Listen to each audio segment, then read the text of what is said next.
العلم هو النور الهادي والمفتاح لكل الخير من يرد الله به خيرا. بسم الله الرحمن الرحيم. الحمد لله رب العالمين. الحمد لله حمدا كثيرا طيبا مباركا فيه.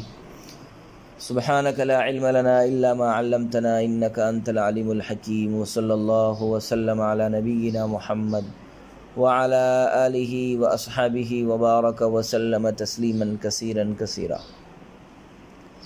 بسم الله الرحمن الرحيم. وقيل لا لأنه جاوز أصله، أي قيل إنه ليس بحقيقة حينئذ بل مجاز، لأنه قد جاوز أصله وهو الوجوب، لأن الوجوب هو جواز الفعل مع حرمة الترك، والإباحة جواز الفعل مع جواز الترك، والندب هو رجحان الفعل مع جواز الترك.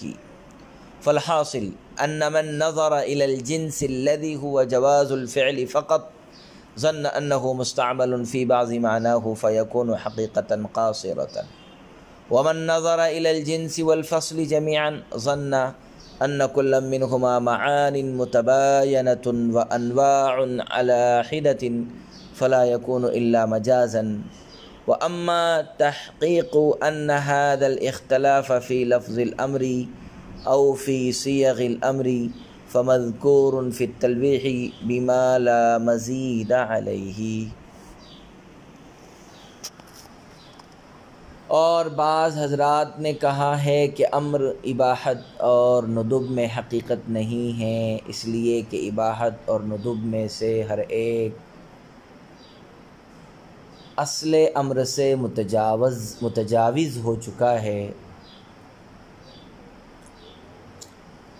یعنی کہا گیا ہے کہ ان دونوں میں سے کوئی اس وقت حقیقت نہیں ہے بلکہ مجاز ہے، اس لیے کہ ہر ایک اصل امر وجوب سے تجاوز کر چکا ہے، کیونکہ وجوب جواز فعل مع حرمت الترک کا نام ہے اور اباحت جواز فعل مع جواز الترک کا نام ہے، اور ندب رجحان فعل مع جواز الترک کا نام ہے.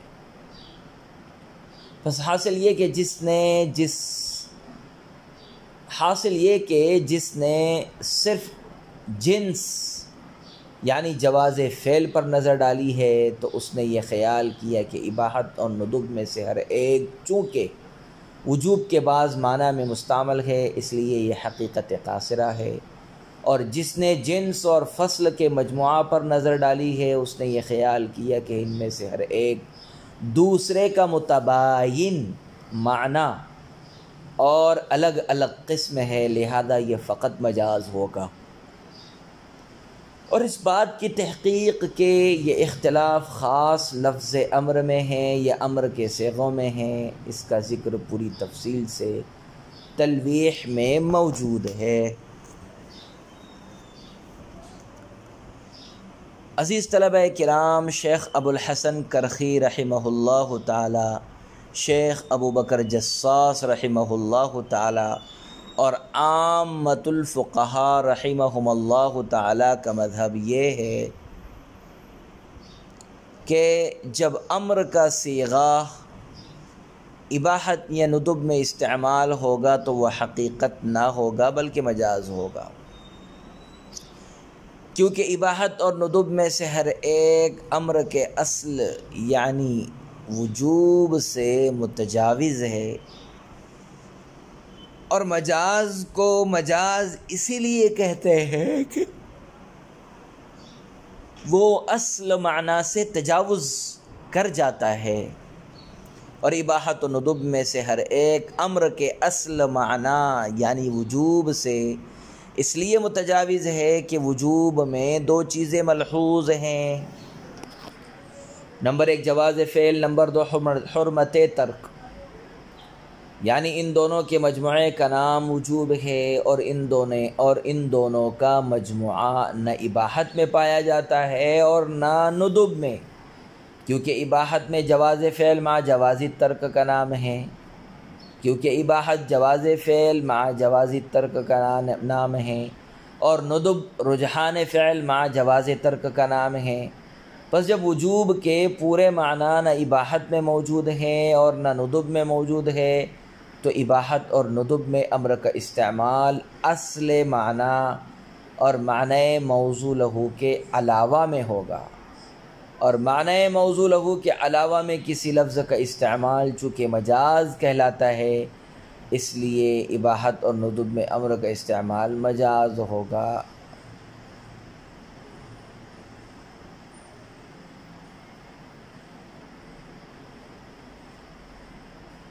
پس جب وجوب کے پورے معنی نہ اباحت میں موجود ہے اور نہ ندب میں موجود ہے، تو اباحت اور ندب میں امر کا استعمال اصل معنی اور معنی موضوع لہو کے علاوہ میں ہوگا، اور معنی موضوع لہو کے علاوہ میں کسی لفظ کا استعمال چونکہ مجاز کہلاتا ہے، اس لیے اباحت اور ندب میں امر کا استعمال مجاز ہوگا نہ کہ حقیقت۔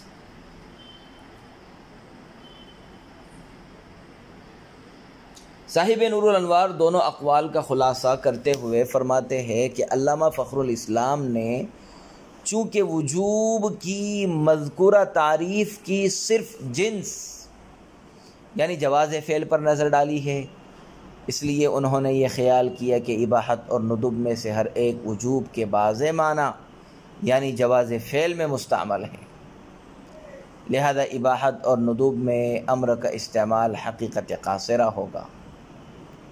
اور شیخ ابو الحسن کرخی وغیرہ نے چونکہ وجوب کی مذکورہ تعریف کی جنس اور فصل کے مجموعہ پر نظر ڈالی ہے، اس لیے انہوں نے یہ خیال کیا کہ اباحت اور ندب میں سے ہر ایک کے معنی وجوب کے معنی کے مباین اور مغایر ہے، اور جب اباحت اور ندب میں سے ہر ایک کا معنی وجوب کے معنی کا غیر ہے، تو اباحت اور ندب میں امر کا استعمال حقیقت نہ ہوگا بلکہ مجاز ہوگا۔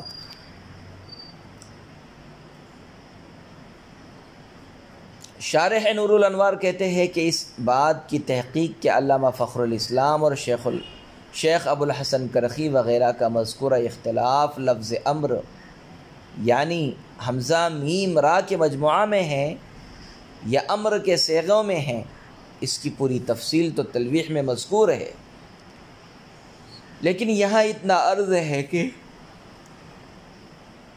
بعض حضرات نے کہا ہے کہ مذکورہ اختلاف لفظ امر میں ہے، یعنی اس بات میں ہے کہ لفظ امر حمزہ میم را کا اطلاق اس صیغے پر جو ندب میں مستعمل ہے جیسے فکاتبوہم، اور اس صیغے پر جو اباحت میں مستعمل ہے جیسے کلو وشربو حقیقت ہے یا مجاز ہے۔ اور بعض حضرات نے کہا ہے کہ مذکورہ اختلاف لفظ امر حمزہ میم را کے مصداق یعنی امر کے صیغے میں ہے۔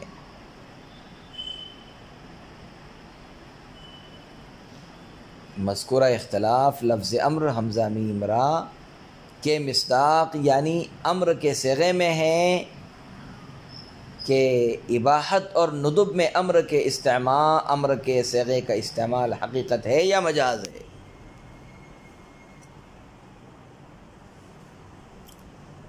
یہاں اتنا عرض ہے کہ بعض حضرات نے کہا ہے کہ مذکورہ اختلاف لفظ امر میں ہے، یعنی اس بات میں ہے کہ لفظ امر حمزہ میم را کا اطلاق اس صیغے پر جو ندب میں مستعمل ہے جیسے فکاتبوہم، اور اس صیغے پر جو اباحت میں مستعمل ہے جیسے فکلو وشربو حقیقت ہے یا مجاز ہے۔ اور بعض حضرات نے کہا کہ مذکورہ اختلاف لفظ امر حمزہ میم را کے مصداق یعنی امر کے صیغے میں ہے کہ اباحت اور ندب میں امر کے صیغے کا استعمال حقیقت ہے یا مجاز ہے۔ ثم لما فرغ المصنف، پھر جب مصنف علیہ الرحمہ فارغ ہو گئے ان بیان الموجب و حکمہ، امر کے موجب اور حکم کی تفصیلات کے بیان سے، پھر مصنف امر کے موجب اور حکم کی تفصیلات کے بیان سے فارغ ہو گئے. اراد ان یبین انه هل يحتمل التکرار او لا. تو اب یہ بیان فرمانا چاہتے ہیں کہ یہ بیان فرمانا چاہتے ہیں کہ آیا امر تکرار کا احتمال رکھتا ہے یا نہیں. اراد ان یبین انه هل يحتمل التکرار او لا.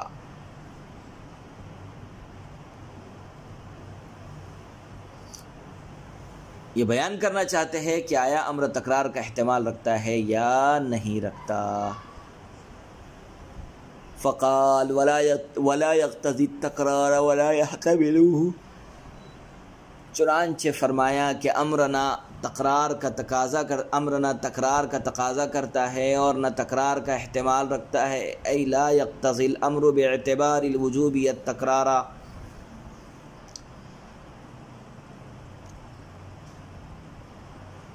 یعنی امر وجوب کے اعتبار سے نہ تکرار کا تقاضا کرتا ہے جیسا کہ ایک قوم کے مذہب کا قول ہے، اور نہ تکرار کا احتمال رکھتا ہے.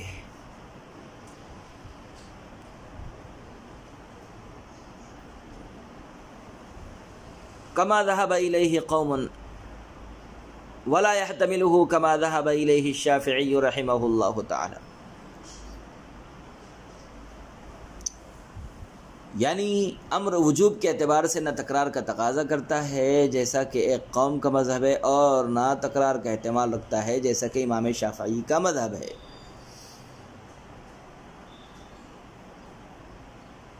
یعنی اذا قیل مثلا صلوا کان معناه افعلوا الصلاة مرة ولا يدل على التکرار عندنا اصلا.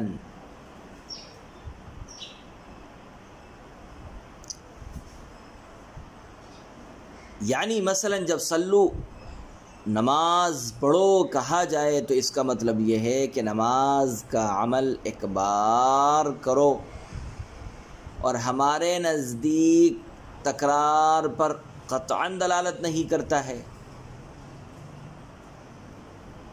اور ایک قوم اس طرف گئی ہے کہ امر کا موجب تکرار ہے. وذهب قوم الى ان موجبه التکرار. اور ایک قوم اس طرف گئی ہے کہ امر کا موجب تکرار ہے. لأنه لما نزل الامر بالحج قال اقرع بن حابس لعامنا هذا يا رسول الله ام للابد، ففهم التکرار مع انه كان من اهل اللسان.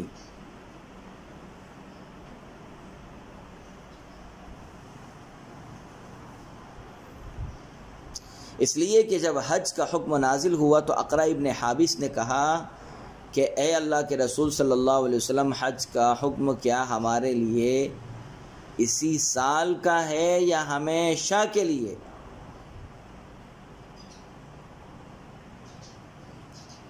اسی سال کا ہے یا ہمیشہ کے لیے؟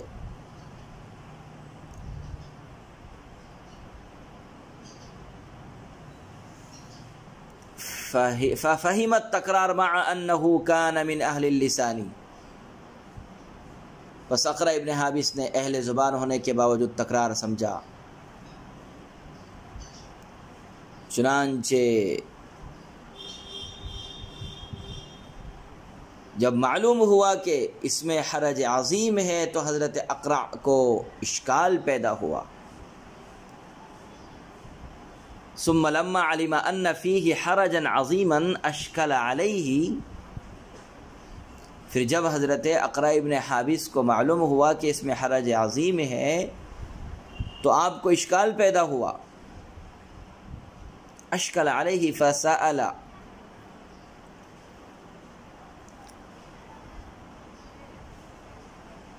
اور رسول اللہ صلی اللہ علیہ وسلم سے دریافت کیا.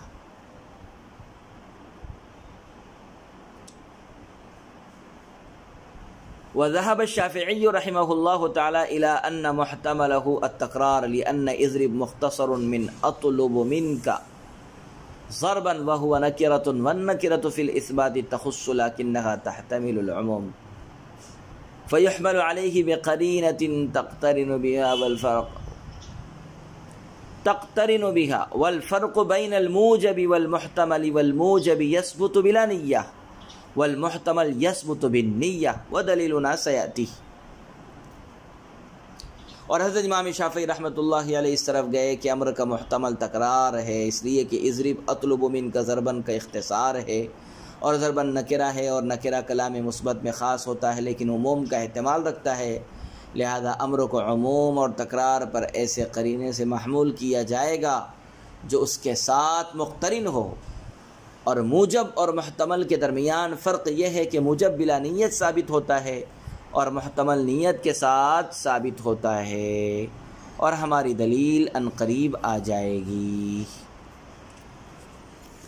عزیز طلبہ کرام، مصنف علیہ الرحمہ امر کے موجب اور حکم کے بیان سے فراغت کے بعد اس کو بیان کرنا چاہتے ہیں کہ امر مطلق یعنی عموم، تکرار اور خصوص کے قرینے سے جب امر خالی ہو تو تکرار کا احتمال رکھتا ہے یا تکرار کا احتمال نہیں رکھتا. اس بارے میں 3 مذہب ہے. پہلا مذہب تو احناف کا ہے، چنانچہ احناف یہ کہتے ہیں کہ امر مطلق وجوب کے لیے آتا ہے. احناف یہ کہتے ہیں کہ امر مطلق وجوب کے امر مطلق وجوب کے اعتبار سے نہ تکرار کا تقاضا کرتا ہے اور نہ تکرار و عموم کا احتمال رکھتا ہے. امر تکرار کا احتمال رکھتا ہے یا احتمال تکرار نہیں رکھتا، اس بارے میں 3 مذہب ہے. پہلا مذہب تو احناف کا ہے، چنانچہ احناف یہ کہتے ہیں کہ امر مطلق وجوب کے اعتبار سے نہ تکرار کا تقاضا کرتا ہے اور نہ تکرار و عموم کا احتمال رکھتا. مثلا اگر صلو نماز پڑھو کہا جائے تو اس کا مطلب یہ ہے کہ فعل صلاۃ ایک دفعہ بجا لاؤ. دوسرا مذہب ابو اسحاق اسفرائی وغیرہ ان حضرات کا ہے جو یہ کہتے ہیں کہ امر کا موجب ہی تکرار ہے، یعنی امر تکرار کا تقاضا کرتا ہے اور اس بات پر دلالت کرتا ہے. تیسرا مذہب حضرت امام شافعی رحمۃ اللہ علیہ کا ہے، وہ فرماتے ہیں کہ امر تکرار و عموم کا تقاضا تو نہیں کرتا ہے، امر تکرار اور عموم کا تقاضا تو نہیں کرتا ہے، البتہ تکرار کا احتمال رکھتا ہے. امام شافعی رحمۃ اللہ علیہ فرماتے ہیں کہ امر تکرار و عموم کا تقاضا تو نہیں کرتا، البتہ تکرار کا احتمال رکھتا ہے.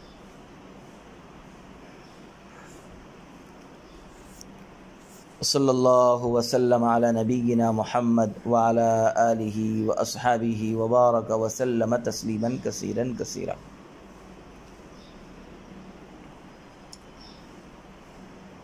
السلام علیکم ورحمۃ اللہ وبرکاتہ. السلام عليكم.